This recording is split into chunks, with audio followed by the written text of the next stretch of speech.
एक बार आप देखिए, इधर पीछे भी गाड़ियां कई सारी खड़ी है।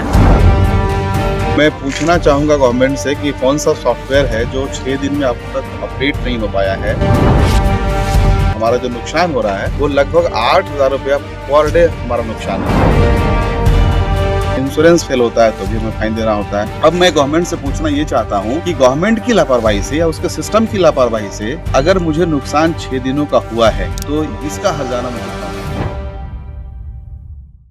नया जमाना, नई तकनीक, सुविधाएं या फिर जी का जंजाल, ड्राइवर पूछ रहे सवाल। नमस्कार, ट्रांसपोर्ट टीवी में आपका स्वागत है। मैं हूं असलम कुरैशी, आप देख रहे हैं ब्रेकिंग न्यूज। दोस्तों, अभी हाल ही में मोर्थ ने एक नोटिफिकेशन जारी की थी जिसमें यह कह दिया गया था कि जहां पर भी पहले पारंपरिक तौर पर फिटनेस हुआ करती थी, अगर वहां पर एटीएस हैं तो अब सिर्फ एटीएस से ही होगी, यानी कि ऑटोमेटेड टेस्टिंग स्टेशन पर ही होगी। और इसको लेकर राजस्थान में तो बहुत बवाल भी चला, लेकिन अब यह खबर आ रही है बिहार से, जहां पर तो कुछ अलग ही हो गया। जी हां, ड्राइवरों के लिए, गाड़ी मालिकों के लिए ये तो आफत का कारण बन गया। उनके लगभग लाखों का नुकसान हो रहा है। गाड़ियां खड़ी हैं लेकिन फिटनेस हो ही नहीं पा रहे। इस 6 दिन में अभी तक इसका फिटनेस नहीं हो पाया और कहा यह जा रहा है कि सॉफ्टवेयर अपडेट हो रहा है। तो मैं पूछना चाहूँगा गवर्नमेंट से कि कौन सा सॉफ्टवेयर है जो 6 दिन में अब तक अपडेट नहीं हो पाया है। और मेरी गाड़ी की मिनिमम जो मैं बताऊं, जो हमारा जो नुकसान हो रहा है वो लगभग 8,000 रुपया पर डे हमारा नुकसान है। साथ में हमारे एम्प्लॉय का जो एक्सपेंस है वो अलग से है। तो अब आप ये बताइए कि हमारी गाड़ी का टैक्स अगर एक दिन फेल होता है तो गवर्नमेंट के हिसाब से हमें फ़ाइन जमा करना होता है, फ़ाइन देना होता है। अगर टैक्स हमारा फेल हो जाता है तो भी हमें देना होता है। इंश्योरेंस फेल होता है तो भी हमें फ़ाइन देना होता है। अब मैं गवर्नमेंट से पूछना ये चाहता हूँ कि गवर्नमेंट की लापरवाही से या उसके सिस्टम की लापरवाही से अगर मुझे नुकसान 6 दिनों का हुआ है तो इसका हर्जाना मुझे कौन देगा? तो लगभग आपकी चारों गाड़ी खड़े रहने की वजह से कितने का नुकसान हो गया सर? पर डे मान के चलिए, मिनिमम बता रहा हूँ, 8,000 रुपये के हिसाब से अगर करूँ मैं तो लगभग 30 से 32,000 मेरा पर डे का नुकसान है। अब ये जोड़ लीजिए, आज 6 दिन हो गए, इस 6 दिन में मेरा क्या नुकसान हुआ होगा।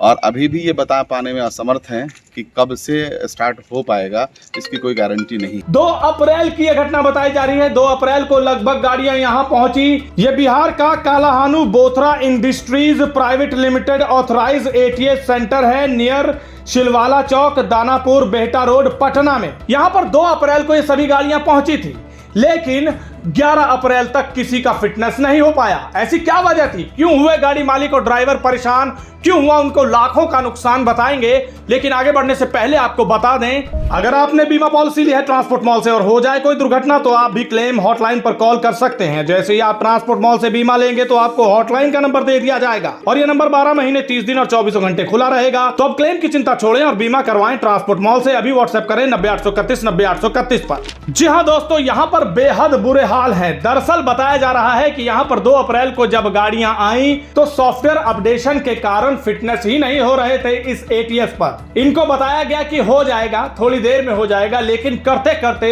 लगभग 9 दिन गुजर गए। एक साहब जिनकी 4 गाड़ियां वहां पर खड़ी थी, उन्होंने तो हल्ला ही बोल दिया। उनका कहना है कि 4 गाड़ियां मेरी खड़ी हैं, एक गाड़ी का एक दिन का खर्चा 8,000 रुपए है, तो 4 गाड़ी का हो गया 32,000। इस हिसाब से तो इनके लाखों रुपए खर्च हो गए।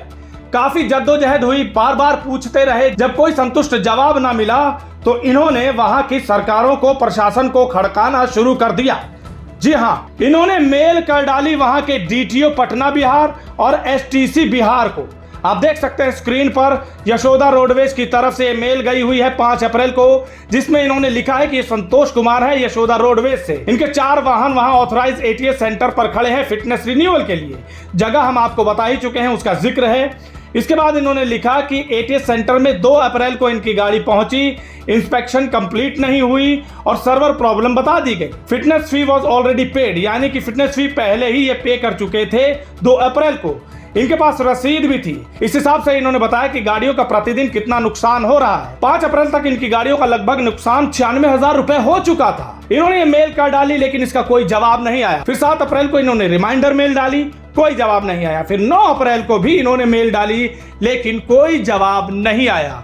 और वहां के लोगों से इन्होंने पूछा तो सुनिए किस तरह के जवाब दिए जा रहे हैं। देख सकते हैं आप लोग कितनी गाड़ियां यहाँ खड़ी है। अभी हम लोग सुपरवाइजर से भी बात करते हैं, देखते हैं वो क्या कुछ बता पा रहे हैं। इधर पीछे गाड़ियां आप देख सकते हैं, कितनी सारी गाड़ियां यहाँ पे खड़ी हैं, सब फिटनेस नहीं हो पाने के वजह से। आप अगर मुझे कॉपरेट नहीं करेंगे, अगर मैं आपके पास आया, ठीक है, अगर फॉल्ट गवर्नमेंट के तरफ से है तो ये आपको बोलना पड़ेगा ना कि हमारा। सर हमने डेली सुबह जब हम 9 बजे आते हैं ऑफिस में, जी, उस समय भी हमने इन्फॉर्म करते हैं आईटी को भी।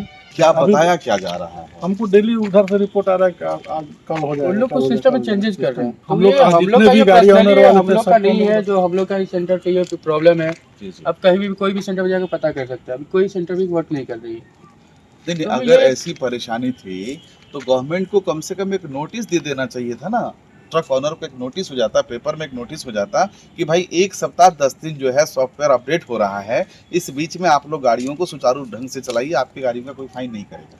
ये तो होना चाहिए था। सर ये तो गवर्नमेंट गवर्नमेंट की बात है, होना चाहिए इसके था ना। बारे में तो हम कोई कमेंट नहीं कर पाएंगे ना। चलिए, तो कब तक संभावना है हम लोगों को, मतलब यहाँ से सर हम फ्री हो जाए? प्रयास कर रहे हैं, बात कर रहे हैं, जब हो जाएगा ना आपको हम मिल लोग जाएगा। कमेंट नहीं कर सकते कि हाँ इतना हो सकता है, क्योंकि हम लोग भी आगे आईटी टीम पे, एनआईसी टीम पे ये बैठे। सुना, इनका कहना है कि भैया ये तो देखो कर्मी है, इन्हें कुछ नहीं पता, पीछे से ऑर्डर हैं कि अपडेट हो रहा है, फिटनेस बाद में होगी जब पूरा सॉफ्टवेयर अपडेट हो जाएगा, कब होगा कोई जानकारी नहीं है। अब यहाँ पर सवाल ये बनता है कि एक दिन अगर फिटनेस ना हो तो लाखों के चालान होते हैं। अब एटीएस सेंटर अगर नहीं चल रहा तो किसकी जिम्मेदारी है, यही सवाल सब पूछ रहे हैं। आखिर क्यों नहीं इनको मुआवजा मिले? हालांकि 11 और 12 अप्रैल को इनकी 2-2 गाड़ियां हो गई थी, लेकिन मुआवजा तो मिला ही नहीं। इतना नुकसान इन्होंने झेला। अगर फिटनेस आउट हो गई होती, गाड़ी निकलती तो चालान पे चालान हो जाते, फिर कोई सुनवाई नहीं होती, चाहे आप बिल्कुल ही वाजिब हों, बिल्कुल ही आप जायज तरीके से खड़े हों, तब कोई सुनवाई नहीं।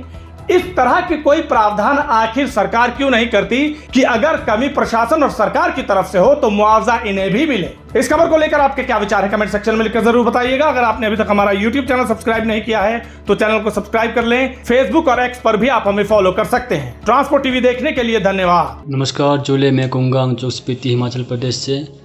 मैंने अपनी गाड़ी का इंश्योरेंस 2-3 साल से ट्रांसपोर्ट मॉल से कराया है। ट्रांसपोर्ट मॉल से इंश्योरेंस कराना काफ़ी आसान और फ़ायदेमंद है। ट्रांसपोर्ट मॉल से इंश्योरेंस कराने पर मुझे हर साल 3 या 4 हज़ार का फ़ायदा होता है और यहाँ से इंश्योरेंस कराने आसान है और इंश्योरेंस में क्लेम लेना बहुत ही ज़्यादा आसान है। मेरा आप सभी से अनुरोध है, अपना इंश्योरेंस ट्रांसपोर्ट मॉल से ही कराएं, जो कि काफ़ी आसान है। ट्रांसपोर्ट मॉल जो कि ट्रांसपोर्ट गाड़ी के इंश्योरेंस के लिए सबसे अच्छा है और ट्रांसपोर्ट मॉल के सभी लोगों का धन्यवाद करना चाहता हूं, क्योंकि वो ट्रांसपोर्ट के सभी गाड़ियों का हमेशा मदद करते हैं। धन्यवाद।